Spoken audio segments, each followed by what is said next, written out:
नमस्कार। प्रस्तुत है आज का चिंतन। जीवन क्रम को सुव्यवस्थित रीति से चलाने के लिए आवश्यक साधनों में आरोग्य का स्थान सर्वप्रथम है। सुख, शांति और प्रगति के साधनों को जुटाने के लिए स्वस्थ शरीर ही समर्थ हो सकता है। जब शरीर की शक्तियां क्षीण हो जाती हैं, बुढ़ापा आ घेरता है अथवा रोगों के चंगुल में जकड़ जाता है, तो मनुष्य की स्थिति दीनहीन एवं आर्त कातर जैसी हो जाती है। युवावस्था में जो लोग सिंह की तरह गरजते और हिरन की तरह उछलते रहते हैं, उन्हें वृद्धावस्था में शक्तियों के क्षीण हो जाने पर असहाय एवं लुंज पुंज असमर्थ प्राणी की तरह छोटी छोटी बातों के लिए दूसरों की सहायता के लिए तरसते देखा है। यूं वृद्धावस्था शांति की अवस्था है। यदि युवावस्था में शक्तियों का दुरुपयोग करके शरीर के जीवन तत्व को क्षत विक्षत न कर लिया गया हो, तो साधारण वृद्धावस्था में भी काम चलाऊ शक्ति बनी रहती है। अगणित व्यक्ति ऐसे हैं जो वृद्ध कहे जा सकने के आयु के होते हुए भी तरुण जैसी सक्षमता बनाए रखते हैं। इसके विपरीत 50 वर्ष की आयु के ऐसे व्यक्ति भी बहुत बड़ी संख्या में देखे जा सकते हैं, जिनके लिए जिंदगी भार हो रही है। शक्ति का भंडार चुक जाने पर खोखला हुआ शरीर किसी भी आयु का क्यों न हो, असहाय स्थिति में पहुंच जाता है और जीवित रहते हुए भी मृतक से अधिक दुख पाता है। बीमारियों ने जिन्हें घेर लिया है, उनके कष्टों का तो कहना ही क्या है। प्रत्येक रोग अपने साथ एक जलन, अशांति एवं पीड़ा लिए हुए होता है।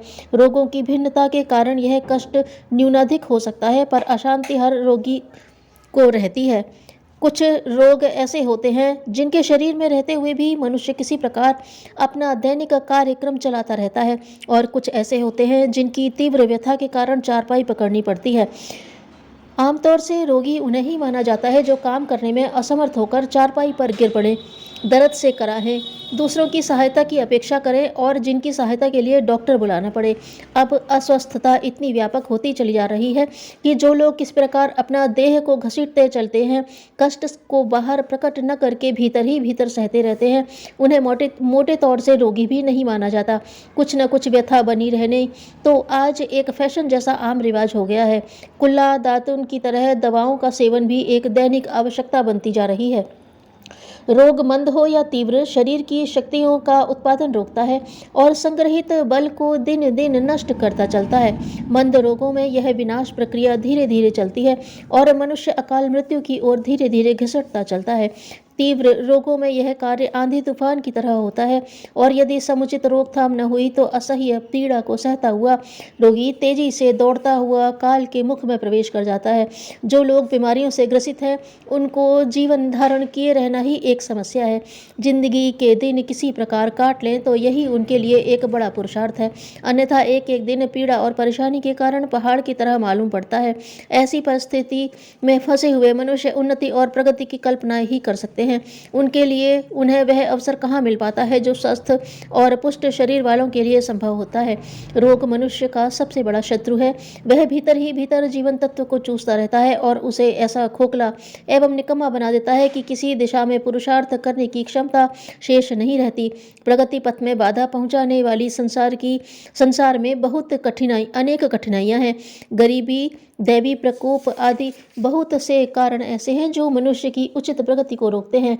आलस्य, असभ्यता, उत्तेजना, निराशा, मूर्खता आदि कई व्यक्तिगत दोष भी ऐसे हैं जो जीवन को ऊपर उठने नहीं देते और बार बार नीचे दबोचते रहते हैं। पर इन सबसे बढ़कर मनुष्य का शत्रु रोग है।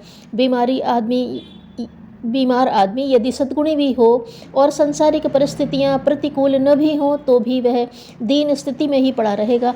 प्रगति के लिए जिस पुरुषार्थ की आवश्यकता है वह तभी बन पड़ता है जब शरीर निरोग हो।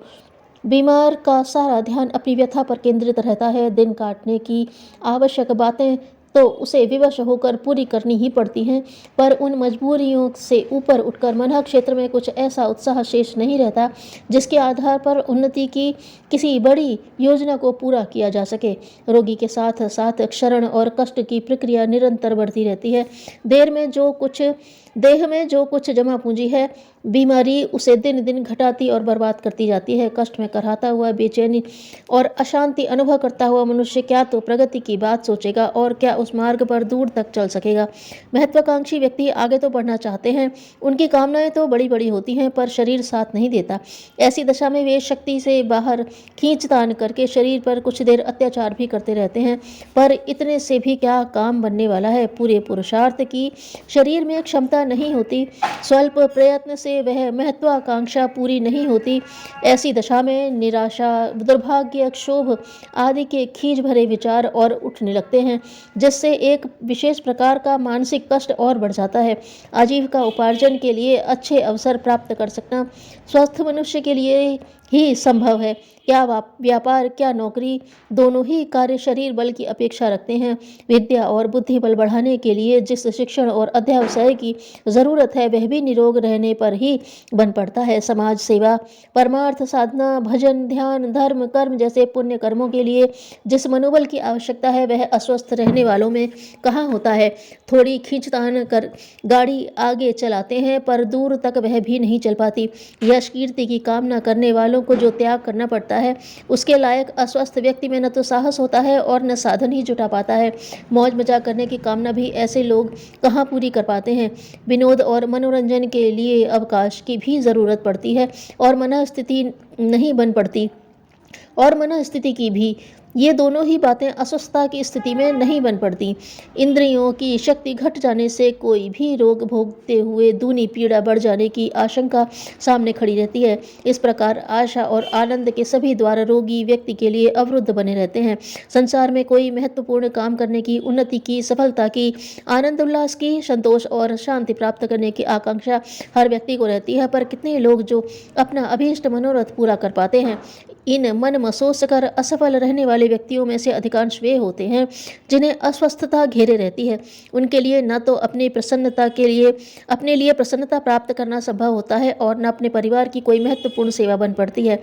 रोगी की सेवा में घर के लोगों को समय लगाना पड़ता है। यह परिचर्या किन्हीं बिरले ही मनस्वी व्यक्तियों को रुचती है, अन्यथा सब लोग हंसते खेलते वातावरण में ही रहना पसंद करते हैं और दुख बीमारी की मनोव्यथा के संपर्क में आकर अपने को उदास बनाने से बचना चाहते हैं।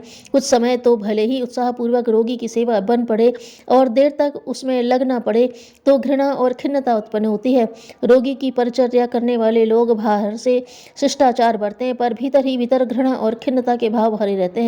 इस प्रकार की मनोभावनाओं के बीच रोगी अपने दिन काट सकता है, पर शांति एवं प्रसन्नता अनुभव नहीं कर सकता। छूत का भय, घर और बस्ती में बढ़ने वाली गंदगी, परिचर्या में लगने वाला समय, कष्टमय वातावरण की मनहूसियत, दवा दारू का खर्च, उपार्जन की कमी आदि, चिड़चिड़ापन आदि कितनी ही बातें ऐसी उत्पन्न हो जाती हैं जिससे रोगी व्यक्ति से उसके घर वाले भी खिन्न रहते हैं और उनके संपर्क में आने से कतराने एवं पीछा छुड़ाने की भावनाएं व्यक्त करने लगते हैं। ऐसी परिस्थितियों से घिरा हुआ रोगी जो अपने आप के लिए ही भार रूप है, क्या अपने परिवार की सेवा करेगा और क्या उन्हें सुखी रखेगा। रोग को आज जिस प्रकार एक फैशन मान लिया गया है और उसकी हानियों को गंभीरता से न सोचने का जो स्वभाव बनता जा रहा है, वह बीमारी से भी अधिक भयंकर है। किसी चीज को हटाने या मिटाने का प्रयत्न मनुष्य तभी करता है जब उसकी भयंकरता और हानियों को भली प्रकार समझे। बीमारी और कमजोरी मानव जीवन की सबसे बड़ी क्षति है। लोग धन की हानि को प्रधानता देते हैं, पर वस्तुतः स्वास्थ्य की हानि ही सबसे बड़ी हानि है। कमाई में लोग धन, संपत्ति या प्रतिष्ठा को सब कुछ समझते हुए भी यह भूल जाते हैं कि स्वस्थ शरीर के बिना न तो किसी भी बड़ी सफलता को उपलब्ध किया जा सकता है और न उसे स्थिर रखा जा सकता है। विभूतियां उसी के पास ठहरती हैं जो उनकी सुरक्षा रखने में समर्थ है। दुर्बल व्यक्ति से लक्ष्मी ही नहीं, विभूति भी तिरस्कृत करती हुई विदा हो जाती है। इसलिए लक्ष्य जो भी हो, उसे प्राप्त करने एवं सुरक्षित रखने के लिए सर्वोपरि साधन स्वास्थ्य की चिंता, अभिवृद्धि एवं सुरक्षा करनी ही चाहिए। स्वास्थ्य की उपयोगिता हमें समझनी चाहिए और यह भी जानना चाहिए कि इस बहुमूल्य विभूति को खो देने पर मनुष्य मणिहीन सर्प की तरह निस्तेज हो जाता है। उपेक्षा करने से हर चीज घटती और नष्ट होती है। हमारे स्वास्थ्य का विनाश भी इसी बुरी आदत के कारण ही होता है कि हम स्वास्थ्य की उपयोगिता की ओर ध्यान नहीं देते और न यह सोचते हैं कि उसकी क्षति जीवन की कितनी भयानक क्षति है। यदि इस ओर हमारा समुचित ध्यान हो तो जिस प्रकार धन दौलत की चिंता में बहुत सारा समय लगाते हैं, उसी प्रकार आरोग्य की रक्षा के लिए क्यों समय न लगाएंगे, क्यों कर ध्यान न देंगे। जिस ओर ध्यान दिया जाएगा उस ओर प्रगति का होना अवश्यंभावी है। मनुष्य का चित्त एक जादू भरी शक्ति अपने अंदर छिपाए बैठा है। उस शक्ति को जिस दिशा में भी प्रयुक्त किया जाने लगे, उसी ओर भारी सफलता का उपकरण देखते देखते इकट्ठा होने लगते हैं। वासना के लिए नहीं, मानवीय कर्तव्यों के लिए किसी को प्यार करना, यही प्यार का सच्चा स्वरूप है। दूसरों के दुख में अपना दुख अनुभव करना और दुखी होना आध्यात्मिकता का चिन्ह है। धन्यवाद।